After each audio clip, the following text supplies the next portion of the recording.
السلام علیکم، آپ دیکھ رہے ہیں عبداللہ اسلامک اور قرآنک چینل۔ آج ہم عبداللہ اسلامک اور قرآنک چینل میں قرآن پاک کے پارہ نمبر 28 کے حوالے سے بات کرتے ہیں۔ قرآن پاک کے پارہ نمبر 28 کا نام قد سمع اللہ ہے۔ قرآن پاک کے پارہ نمبر 28 میں اگر ہم رکوعوں کی بات کریں تو پارہ نمبر 28 میں ٹوٹل 19 رکوع ہیں۔ قرآن پاک کے پارہ نمبر 28 میں اگر ہم سجدوں کی بات کریں کہ اس پارے کے اندر ٹوٹل کتنے سجدے آتے ہیں تو 28 پارہ میں کوئی سجدہ نہیں آتا۔ قرآن پاک کے پارہ نمبر 28 میں ٹوٹل 9 سورہ ہے۔ سورہ نمبر 1 کا نام سورہ مجادلہ ہے۔ اس کے معنی جھگڑا یا بحث کرنے والی عورت ہے۔ یہ ایک مدنی سورت ہے، یعنی کہ مدینہ میں نازل ہوئی ہے۔ قرآن پاک کے پارہ نمبر 28 کی 2 سورت کا نام سورت حشر ہے۔ حشر کے معنی روز حشر یا قیامت ہے۔ یہ ایک مدنی سورت ہے، یعنی مدینہ میں نازل ہوئی ہے۔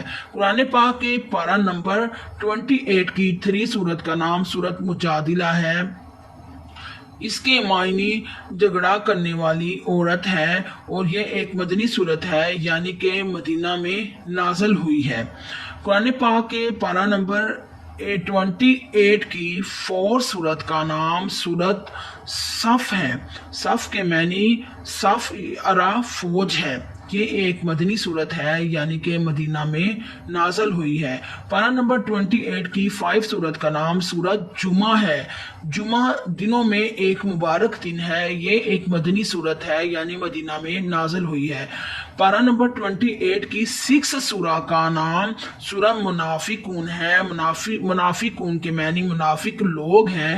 یہ ایک مدنی صورت ہے، یعنی مدینہ میں نازل ہوئی ہے۔ پارہ نمبر 28 کی 7 سورت کا نام سورت تغابن ہے۔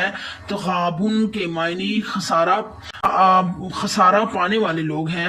یہ ایک مدنی صورت ہے، یعنی مدینہ میں نازل ہوئی ہے اور اس کے معنی نقصان یا خسارہ پانے والے۔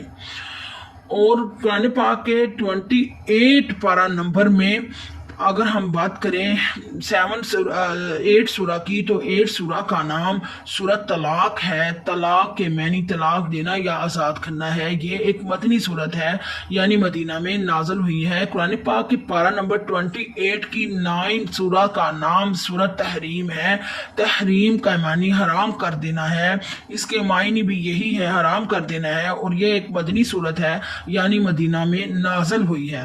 اللہ مجھے حق کہنے کی اور آپ کو حق سننے کی توفیق عطا فرمائے۔ اس طرح کی اسلامک اور قرآنک ویڈیوز کو آگے زیادہ سے زیادہ شیئر کر کے ثواب اور نیکیوں کا حصہ بنیں، اور زیادہ سے زیادہ لائک کریں اور آگے زیادہ سے زیادہ شیئر کریں تاکہ دوسرے لوگوں کا بھی فائدہ ہو، ہر کسی کو قرآن پاک کی نالج کا پتہ ہو۔ بہت شکریہ۔ خدا حافظ۔